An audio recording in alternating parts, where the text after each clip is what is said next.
भारतीय फिल्म उद्योग की सालाना आमदनी $247 करोड़ है। यह आमदनी मुख्य रूप से हिंदी, तेलुगु और तमिल फिल्मों से होती है। हालांकि मराठी, कन्नड़, मलयालम, पंजाबी और गुजराती फिल्मों का भी इसमें योगदान है। हर साल भारत में 1600 से ज़्यादा फिल्में बनती हैं। भारतीय सिनेमा में प्रचलित शैलियों का परिचय। न सिर्फ भारत में रहने वाले 130 करोड़ लोगों, बल्कि विदेश में रहने वाले भारतीयों के दिलो दिमाग में भी भारतीय सिनेमा बसता है। इनके अलावा भारतीय संस्कृति में रुचि दिखाने वाले लोग भारतीय सिनेमा को पसंद करते हैं। भारतीय सिनेमा 1890 के दशक में अस्तित्व में आया। जैसे जैसे दशक बीतते गए, भारतीय सिनेमा में कमाल के बदलाव आ गए। मुख्य फिल्मों के जमाने से लेकर बोलने वाली फिल्मों और इसके बाद अपने सुनहरे दौर से होते हुए आधुनिक और मौजूदा सिनेमा तक पहुँचे, भारतीय सिनेमा ने सांस्कृतिक बदलाव में हमेशा अहम भूमिका निभाई है। साथ ही कई बार संस्कृति को बचाने और समाज में सांस्कृतिक मूल्यों को दोबारा स्थापित करने में भी इससे मदद मिली।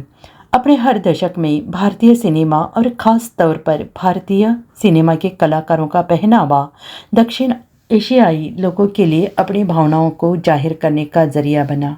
फिर चाहे ये उनकी विरोध के सुर रहे हो या अपनी सहमति जताने का तरीका, पहनावों के लिए उनके ज़रिए लोग अपनी ऐसी बातें भी कह पाए जिनके लिए शब्द या तो कम पड़ते हैं या फिर उनसे काम नहीं बन पाता। इसका नतीजा ये था कि फिल्म में जिस तरह का फैशन दिखाया गया या कलाकारों ने जो फैशन स्टेटमेंट अपनाया, उससे हर धर्म और हर सामाजिक आर्थिक परिस्थिति में रहने वाले लोगों के बीच लोकप्रियता मिली। यह एक तरह से सब लोगों को एक मंच पर लाने जैसा था। 1920 का दशक। सामाजिक आर्थिक पहलू। सितंबर 1920 में भारत में असहयोग आंदोलन की शुरुआत हुई। इसका नेतृत्व मोहनदास करमचंद गांधी कर रहे थे। इस आंदोलन की शुरुआत अमृतसर के जालियनवाला बाग में हुए हत्याकांड के बाद फैले आक्रोश से हुई थी। ब्रिटिश जनरल की अगुवाई में यहाँ सैनिकों ने निहत्थे लोगों पर गोलियां बरसा दी थी। इस कार्रवाई में करीब 400 हिंदुस्तानी मारे गए और कई घायल हो गए। 1920 के दशक की शुरुआत में ज़्यादातर भारतीय फिल्में पौराणिक कहानियों पर आधारित थी। हालांकि धीरे धीरे कई अन्य तरह के विषयों पर भी फिल्में बनने लगी, जैसे धार्मिक फिल्में जिनकी कहानियाँ ऐसी धार्मिक हस्तियों के बारे में थी जो इतिहास का हिस्सा रहे थे। इसके अलावा उस दौरान पूरी तरह से कल्पना पर आधारित फिल्में, आधुनिक जिंदगी पर आधारित सामाजिक फिल्में, भारत के गौरवशाली इतिहास पर आधारित ऐतिहासिक फिल्में, एक्शन फिल्में, कॉमेडी फिल्में, साहित्य पर आधारित फिल्में और अपराध पर आधारित फिल्में बनी थीं। फिल्मों की थीम। 1920 के दशक की शुरुआत में ज़्यादातर भारतीय फिल्में पौराणिक कहानियों पर आधारित थी। हालांकि धीरे धीरे कई अन्य तरह के विषयों पर भी फिल्में बनने लगी।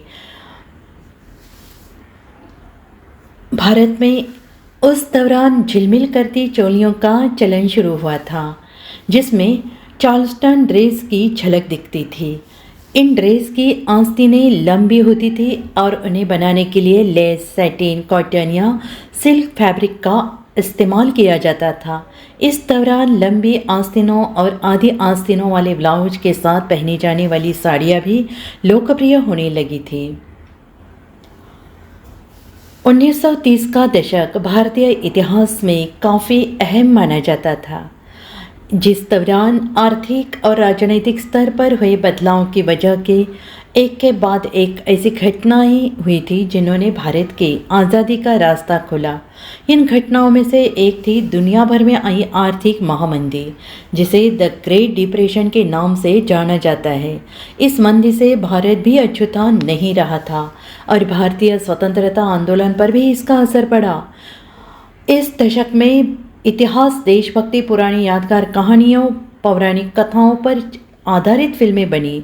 इनके अलावा फिल्मों में रोमांस, किसी खास मत के प्रचार के साथ साथ सामाजिक और धार्मिक व्यवस्था के लिए नाराज़गी भी दिखी।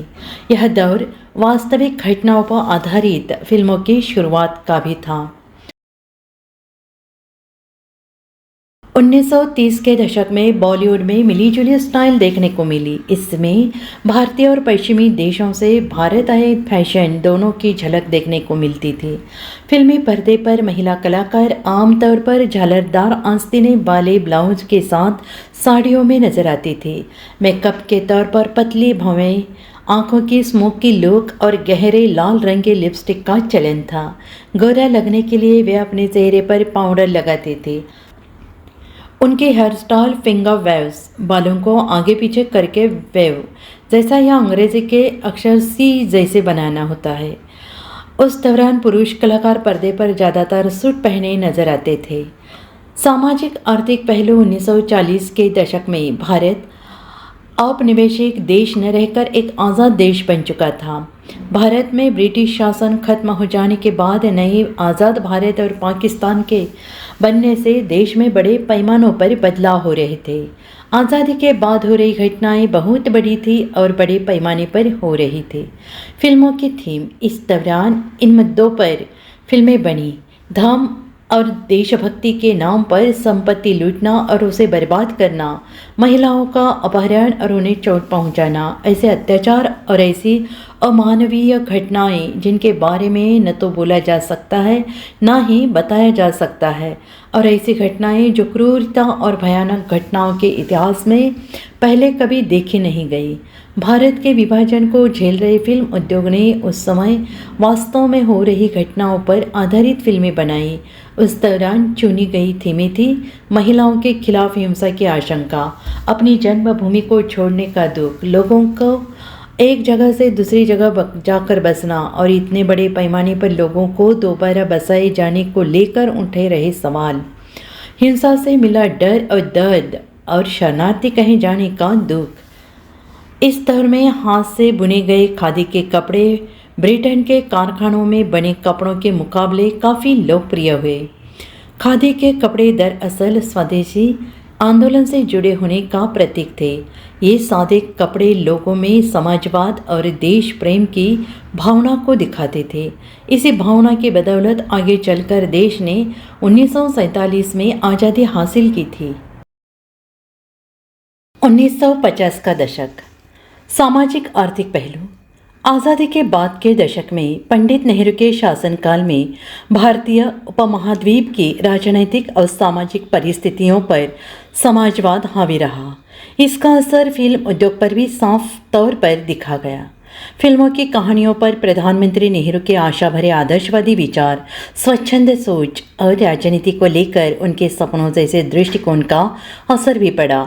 फिल्मों की ये थीम इस दौरान पुनर्जन्म, रोमांस, एक्शन, माँ और मातृभूमि पर आधारित फिल्मों के साथ साथ 8 फिल्में बनी। इस दशक में अलग तरह के गाने लिखे गए और गाए भी गए। उन्हें काफ़ी लोकप्रियता भी मिली। हालांकि उन गानों के हर शब्द में निराशा और उदासी का भाव था। ये गाने उस समाज को दिखाते थे जहाँ न तो विकास हो रहा था और न ही लोग बदलने को तैयार थे। अंधविश्वास समाज में जड़ें जमाए बैठा था। अलग थलग पड़े गांव थे जिनमें मिट्टी से बने घर और निराश कर देने वाली गरीबी थी, जहां पुरुष मौत के गाने गा रहे थे और महिलाएं अन्याय और दुख को सह रही थी। यह ऐसा समाज था जहां निराशा भरी पड़ी थी और लोग भाग्य के भरोसे बैठे थे। हालांकि लोगों के अंतर पनपते विद्रोह और गुस्से को अभी फिल्मों में जगह नहीं मिली थी। विश्व युद्ध खत्म होने पर और आज़ादी मिल जाने के बाद के समय में बड़े पर्दे पर नजर आने वाली मधुबाला, मीना कुमारी, नरगिस जैसी अभिनेत्रियों के स्टाइल स्टेटमेंट ने कई युवतियों को प्रभावित किया। फिल्म हावड़ा ब्रिज 1958 में मधुबाला के डीप कट ब्लाउज और कैफ्रिक पैंट वाले सेक्सी लुक और फिल्म मुगल आजम में पूरी लंबाई वाले अनारकली सूट को काफ़ी लोकप्रियता मिली। इसके अलावा मीना कुमारी के गहनों से लदे दरबार में नाचने वाली महिला के लुक ने भी लोगों का दिल जीता। स्वीट हार्ट नेकलाइन वाले ब्रोकेड ब्लाउज के साथ पारदर्शी साड़ी वाला लुक हमेशा पसंद किया जाता था। 1960 का दशक, सामाजिक आर्थिक पहलू इस दशक की शुरुआत आने वाले समय के लिए कभी न खत्म होने वाली सकारात्मक सोच के साथ हुई। नेहरू की विचारधारा और आज़ादी के लिए रोमांचित कर देने वाली भावना से पूरा देश प्रभावित था। नया भारत बंटवारे के बाद पैदा हुई चुनौतियों से उबर रहा था और खुद का भविष्य लिखने के लिए तैयार था। नेहरू के समय में आशा से भरे भविष्य और आधुनिकता की तरफ कदम बढ़ा रहे भारत पर फिल्में बनने लगी। उस दौरान लोकप्रिय हो रही फिल्में धर्मनिरपेक्षता, राष्ट्र की पहचान और भूमि सुधार जैसे मुद्दों पर थी। 1960 का दशक रंग, उम्मीद और तड़क भड़क का था। 60 के दशक का आज़ादी के बाद वाला बेफिक्र अंदाज, किसी तरह की परेशानी को नज़रअंदाज करने का रवैया फिल्मों में भी दिखा। इससे कई युवा और काबिल फिल्म निर्माताओं को अपनी कला दिखाने का मौका मिला। वे नई चीज़ें दिखाकर अपनी जगह बनाने में कामयाब हुए। स्टाइल एलिमेंट 60 के दशक में अभिनेत्रियां तंग चूड़ीदार सूट और पहले के मुकाबले छोटे ब्लाउज में नजर आने लगी। कपड़े ऐसे थे जिनमें शरीर का कुछ हिस्सा नजर आए। 60 के दशक में अभिनेत्रियों के सुडौल शरीर पर जोर दिया जाने लगा। इस दशक में मेकअप के तौर पर पफी बाल, पीछे की तरफ उठाकर बनाए गए बाल, विंग वाले आईलाइनर, आईब्रो की तरफ उठाकर लगाए गए आईलाइनर और बालों के लिए साधना कट काफ़ी लोकप्रिय हुआ था। 1970 का दशक सामाजिक आर्थिक पहलू 1947 के बंटवारे के बाद 1971 की लड़ाई भारतीय उपमहाद्वीप की सबसे अहम भौगोलिक राजनीतिक घटना थी। इस लड़ाई की वजह से बिना किसी बड़े हंगामे के बांग्लादेश का जन्म हुआ। यह एक ऐसी घटना थी जिसने पाकिस्तान को कमज़ोर और भारत को ताकतवर बना दिया। इस दशक की शुरुआत रोमांटिक फिल्म से हुई। हालांकि आधा दशक बीतते बीतते फिल्मों में एक्शन दिखने लगा, जिनकी कहानी भ्रष्टाचार और हिंसा पर आधारित थी। 70 के दशक की आकर्षक अभिनेत्री जीनत अमान ने कल्ट फिल्म में हरे रामा हरे कृष्णा में युवा हिप्पी का किरदार निभाया। जीनत अमान इस फिल्म में बड़ी बिंदी, पश्चिमी देशों के स्टाइल वाली शर्ट, बड़े चश्मे, ढीला नारंगी कुर्ता और रुद्राक्षी माला पहने नजर आई। जीनत अमान के इस लुक ने भारत में हिपस्टर ट्रेंड की शुरुआत की, जिसे लोग आज भी फॉलो करते हैं। बॉलीवुड में पारंपरिक और खासकर महिलाओं के लिए बने कपड़े से अलग ढीले ढाले हिप्पी कपड़ों का चलन दिखने लगा था। इस बदलाव को महिलाओं के मजबूत और आत्मनिर्भर होने से जोड़कर देखा गया। जीनत अमान के इस लुक की बदौलत पश्चिमी देशों में लोकप्रिय रहा बोहेमियन स्टाइल अब बॉलीवुड में दिखने लगा था। इस दुर्घटना से ही 90 के दशक में होने वाले आर्थिक सुधारों और उदारवाद की नींव पड़ी। इसके नतीजे के तौर पर देश में कई स्वदेशी उद्योग शुरू हो गए। नए कारोबारियों को लोन मेला के जरिए बेहतर वित्तीय सेवा मिलनी शुरू हो गई। यह भारत के लिए एक नए युग की शुरुआत थी। 80 के दशक के आखिर और 90 के दशक की शुरुआत में भारतीय सिनेमा में एक बार फिर बदलाव आया। गैंगस्टर और माफिया वाली फिल्मों की जगह एक बार फिर गानों से भरी रोमांटिक फिल्मों ने ले ली। इस दशक में कई पारिवारिक फिल्में आई, जैसे कि मिस्टर इंडिया, तेजाब, कयामत से कयामत तक, मैंने प्यार किया, हम आपके है कौन और दिलवाले दुल्हनिया ले जाएंगे। इसके अलावा चांदनी, जो जीता वही सिकंदर, हम है राही प्यार के, बाजीगर, क्रांतिवीर और रंगीला जैसी फिल्में बड़ी संख्या में दर्शकों को लुभाने में कामयाब रही। 80 और 90 के दशक में आई इन फिल्मों को ब्लॉकबस्टर यानी लोकप्रियता और कमाई के मामलों में सफल फिल्में माना जाता है। इस फिल्मों ने बॉलीवुड को कई नए सितारे दिए। इनमें आमिर खान, सलमान खान, शाहरुख खान, माधुरी दीक्षित, जूही चावला और काजोल शामिल है। स्टाइल एलिमेंट 80 के दशक में बिल्कुल नए तरह का फैशन दिखा। यह फैशन ओवर द टॉप यानी उम्मीद से ज़्यादा तड़क भड़क वाला था। इस दशक में चमकने वाले गहने, कंधों पर लगने वाले बड़े पैड, भड़कीले रंग, मेटेलिक रंगों वाली पोशाकें, बिखरे बाल और पैरों में गर्म रखने वाली लंबी जुराबें जैसी कई चीज़ें फिल्मों में दिखी। इसके अलावा इस दशक में भारतीय फैशन डिज़ाइनर की पहली पीढ़ी लोगों के सामने आई, जैसे कि रोहित खोसला और सतपाल। 1990 का दशक। सामाजिक आर्थिक पहलू। बाबरी मस्जिद पर हुए हमले के बाद सांप्रदायिक भावनाएं अपने चरम पर थी। 18 मुस्लिमों की हत्या कर दी गई थी। कई घर और दुकानें जला दी गई और उन्हें बर्बाद कर दिया गया। इनमें 23 तानिया मस्जिदें भी शामिल थीं।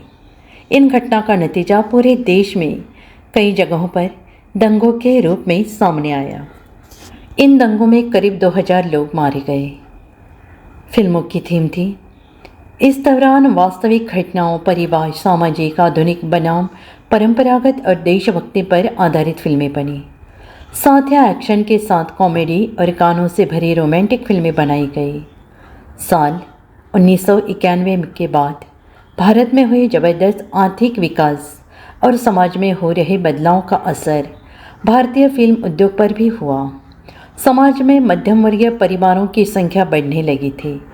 इसका असर यह हुआ कि एक खास वर्ग के दर्शकों के लिए बनाई जाने वाली आर्ट फिल्मों में और हर तरह के दर्शकों के लिए बनने वाली बॉलीवुड फिल्मों के बीच दायरा खत्म हो गया। देश में आए आर्थिक उदारवाद और बड़े पैमाने पर होने वाले ग्लोबलाइजेशन से भारतीय सिनेमा भी अछूता नहीं रहा था। कभी भारतीय सिनेमा में फैशन के नाम पर दिखने वाले गिने चुने डिज़ाइन की जगह अब कुछ नया दिखाने का समय था। फिल्मी पर्दे पर अब पूरे देश में आरामदेह और कैजुअल स्टाइल के कपड़े नजर आने लगे। 2000 का दशक। सामाजिक आर्थिक पहलू।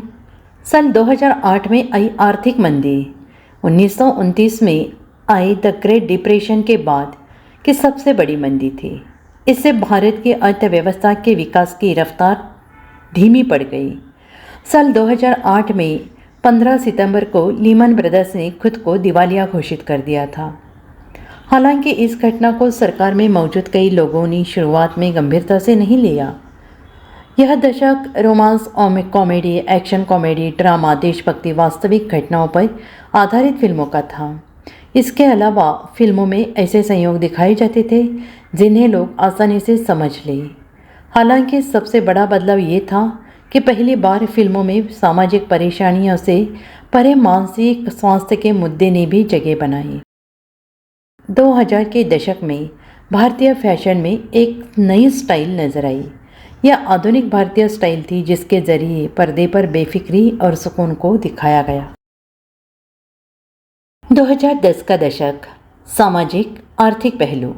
इस दौर में नागरिकता संशोधन अधिनियम के तहत गैर कानूनी तरीके से रहने वाले अप्रवासियों के प्रति अपनाए जा रहे रवैये को बदलने पर चर्चा होती रही थी।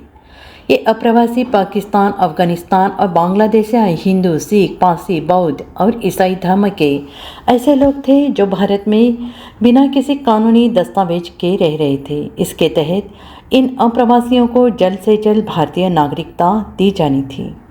फिल्मों की थीम। इस दशक में फिल्मों में वास्तविक घटनाओं, आधुनिक समय के परिवार और समाज पर केंद्रित फिल्में बनी। इसके अलावा फिल्मों में समाज के मुद्दों को बारीकी से दिखाया गया। साथ ही ऐसे फिल्में बनी जिन्हें देखकर दर्शकों को खुशी मिलती थी। हाल की बातें करें तो 2010 ने हमें सोशल मीडिया दिया और फिर ऐसे लोग सामने आए जो इसके ज़रिए समाज पर प्रभाव डालते हैं। ये दौर सुपर सेक्सी कपड़ों का गुड बाय करने और ऐसे कपड़ों को अपनाने का था जो जिम में पहने जाते हैं लेकिन फैशनेबल थे। लोगों का पूरा ध्यान मशहूर हस्तियों की स्टाइल को छोड़कर आम लोगों जैसे पहनावे पर जाने लगा।